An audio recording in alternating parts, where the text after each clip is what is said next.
خلينا كلنا نتلم لمه حلوه تحت اسم مصر. منتخب مصر 7 افريقيا، طول عمرنا ابطال افريقيا، طول عمرنا قدها. ان شاء الله هنكسب السنغال وهنصعد للنهائي وهنتوج باللقب. رسالتي للعيبه اللي عارف ومتاكد انهم مش هيقصروا، اكسبوا السنغال علشان تفرحونا، اكسبوا السنغال علشان احنا ما ينفعش نخسر ونطلع على ايديهم تاني، اكسبوا السنغال علشان احنا عقدة المنتخبات كلها فما ينفعش يكونوا هم عقدتنا، اكسبوا السنغال علشان احنا على التيشيرت بتاعنا 7 نجوم، 7 افريقيا وهم نجمه واحده بس خدوها على حسابنا قبل كده. اكسبوا السنغال علشان انتوا رجاله وتستحقوا انكم تاخدوا البطوله وتوصلوا نهائي بجداره. ويا سلام لو ناخد النهائي على حساب المغرب في قلب بلدهم، ياما عملناها قبل كده.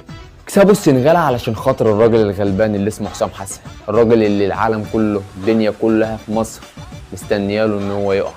اكسبوا علشان خاطر الراجل ده اللي ما اعرفش هو اذى الناس دي كلها في ايه او الناس دي بتكرهه ليه. سابوا السنغال وصعدوا للنهائي وخدوا البطوله علشان خاطر محمد صلاح اللي خد كل بطولات الدنيا ما عدا بطوله افريقيا، واللي تقريبا دي هتكون اخر بطوله يلعبها مع المنتخب. سابوا السنغال علشان اللمه الحلوه اللي الناس الغلبانه الشقيانه اللي طافحه كوتا تلم على القهوه في عز البرد علشان تشجعكم وعلشان مستنيه الفرحه. اكسبوا السنغال علشانكم انتم وعشان كل واحد فيكم يثبت للعالم وللدنيا كلها ان الجيل ده جيل قوي قدر يجمع بين الوصول لكاس العالم وبانه يتوج ببطوله افريقيا. انتوا قدها. اكسبوا السنغال، مفيش مستحيل، يلعبوا برجوله وبروح، هم اقوياء وعندهم سرعات، بس احنا مصر، احنا المصريين، احنا اللي تعادلنا مع البرازيل او خسرنا من البرازيل في اخر ثانيه بركله جزاء في كاس القارات، احنا اللي كسبنا ايطاليا، احنا مصر 7 افريقيا.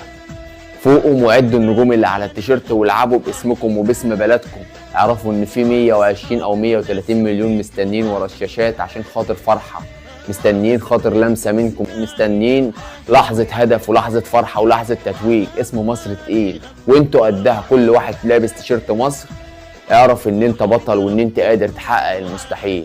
مستنيينكم يوم الاربعاء الساعه 9 بعد انتهاء المباراه واحنا بنرقص وبنحتفل مع بعض واحنا بنشكركم واحد واحد.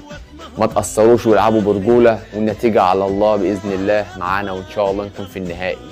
مصر بإذن الله في النهائي، ومصر إن شاء الله هتتوج باللقب من البداية ومن قبل البطولة قلناها وحتى الآن مصممين عليها. مفيش واحد فيكم أقل من التاني، انتوا أبطال أفريقيا. يلا يا وحوش، تحيا مصر.